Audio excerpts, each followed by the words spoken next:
pikir luar biasa, sebuah syariat dan tradisi yang harus tetap kita pertahankan. Hari ini Maulid Nabi besar Muhammad Sallallahu Alaihi Wasallam di SMA Negeri 2 Luk Sumawe. Ibu kepala sekolah meskipun sudah senior tapi masih cukup energik dalam mempersiapkan segala sesuatunya, dan seperti yang kita lihat, kita saksikan rame tamu dari berbagai macam kalangan, dari utusan sekolah-sekolah juga berhadir di SMA Negeri 2 Luk Sumawe.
Maulid ini yang sebenarnya yang paling penting kita ambil adalah hikmah dari Maulid. Artinya ketika kita memperingati Maulid Nabi besar Muhammad SAW, yang perlu kita perhatikan esensi dari Maulid itu sebenarnya apa? Yaitu tentunya adalah keteladanan Rasulullah SAW yang ya semestinya bukan sebuah hal yang sunat, tapi sebuah hal yang wajib untuk kita tiru, untuk kita contoh, dan untuk kita terapkan dalam berbagai macam aspek kehidupan.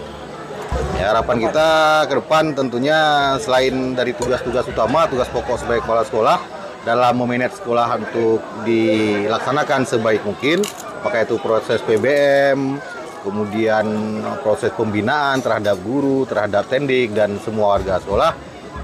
Acara-acara yang bersifat ekstra kurikuler seperti ini untuk pemetapan karakter siswa, saya pikir perlu terus dipertahankan.